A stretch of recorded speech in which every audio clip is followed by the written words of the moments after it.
Hi. Hi, we like to call you Alo around here. I like that nickname. It's very fitting. So, we had you here before, but we didn't get to know a lot about you.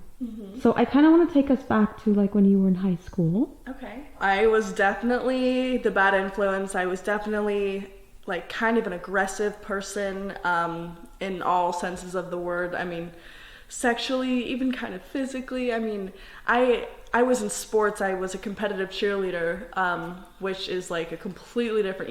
When you think cheer, you think like high school cheer, like pom poms and stuff. But I mean, competitive cheer is like the real fucking deal. Tell us. It's intense. I mean, we're not just like, like, yay, team, go. Like, it's nothing like that. It's cutthroat, especially the team I was on. We were like state championships multiple years in a row. Like, and, it's a teamwork. And I was the leader of my stunt group. We each had individual stunt groups. And I'm a dominant person, so the coach thought, hey, she'd be a good stunt group leader, so that was me. But I think maybe, I was still young and kind of immature in the power. Maybe it went to my head a little bit, and I would yell at my group a lot, and even like get in fights with them. And it got so bad to the point where I even got kicked off the team. Oh, no way. Yes. Oh my God. Yeah, so I got kicked off my cheer team. I was such a bad girl. So during it, like, explain more. Like, you went to championships and... Yes, we were at a gym that also had gymnastics, and it was the kind of gym where you only send your kids there if you want. Like, it's not recreational. You send your kids there to gymnastics if you want them to go to the Olympics. You send your kids there to cheer if you want them to get scholarships. Like, they don't fuck around at this gym. It was definitely like a high-end and strict, like, no bullshit zone. So this is so fun knowing, because you did a bunch of stuff for us in Hot Bodies. Yeah, in my other Hard X scene. Yeah. And that was my first scene with you, actually. And that was my first scene, and I got to take those skills that I learned in cheer, the physical skills with, like, doing my back handsprings and stuff, and then I got to channel the aggression that I had in cheer into the sex that I had. So it was like, back then it was a bad thing because I shouldn't have been behaving that way. I got kicked off the team and all that. But now it's all, I get to take those things that people told me were bad and turn it into something hot and sexy and fun. So I have no regrets. Because, I mean, it all turned out great, and look where it's gotten me now. Yeah, for sure. I was very different, I think, is the best way to put it. I knew from a young age that I definitely was... I didn't really fit in with a lot of other girls. They were more focused on, sports or school, which I was too, but the difference between me and them was that I was very sexually mature at that age. Okay. And sexually adventurous. Okay. Can you tell us some of that? I would be, in the movies and girls have sleepovers and, they like are like, oh, like we should practice kissing on each other. That would be me. I would be the one initiating that.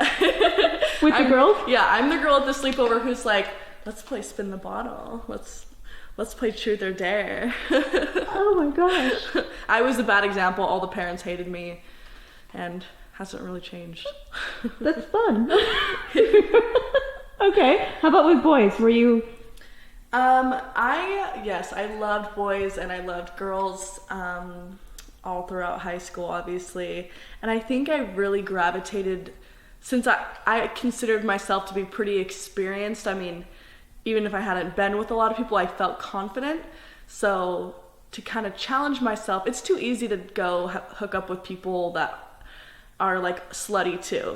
Two sluts are obviously going to have sex. Okay. So I would go for the challenging guys, the nerdy ones, the shy ones, the virgins who, would just run away from girls. And there I'd be chasing after them like, get back here. I'm not done with you. Okay, tell us some stories. I had a guy, I mean, it sounds like the most generic story or like made up, but it is true. I asked him to help me with homework. I believe it was either math or history. Which I was actually good at both, but gotta put out that front. Oh my God. So I invited him over, and my parents were home and his parents were home, so we couldn't, I knew that home wasn't a good place, but I lived like a block away from the school, and it started to get dark, and I had eased the mood into more casual at that point. I'm like, you know what, let's go hang out at the school, you know, like let's go for a walk. So, you know, take him, and we went out to the school, and it ended up kind of getting dark. And I laid out a blanket for us on the football field, and we're talking about football and the game and stuff that's coming up. And, you know, I started kind of rubbing his leg a little bit, and he was all shy and cute, but like I immediately saw that he was hard, so I'm like, okay, it's on. So, I mean, long story short, I ended up taking his virginity on the school football field. No way. Yes. Oh my God. And I remember I was on top of him. Obviously, he'd never done it before. And I was like riding him for a minute. And then I'm like, okay, now you get on top of me. And he got on top, and he gave me like 2 pumps, and he's like, maybe you should just do it. He was so shy and scared to like, he didn't know what to do. And I was like, oh, so sweet. So then I rode the fuck out of him. And Oh my God. Oh my God. That's awesome. Oh wait, and that same guy, we actually ended up like kind of dating a little bit. And you know, when you're young, you have to be creative with where you have sex, because neither of our very religious parents would ever allow us to hang out at each other's houses alone. So I remember one night I was over at his house, hanging out, and we were like, oh, we're just gonna go jump on the trampoline, you know, in the backyard. We did not turn on the backyard lights, like all the lights were off, so it was dark out there. So we ended up having sex on the trampoline. It's like pitch black dark out there, and in the middle of having sex, I didn't even hear it. I mean, I was too into it, and he's all of a sudden he was behind me. I think it was like doggy, or like I was laying on my stomach, and he just goes shh in my ear, and I was like, what? And he's like, just be quiet. And I was like, what is it? And he heard he saw someone coming out the back door, and we're both like, oh shit. But it's dark, so we're just like trying to not move.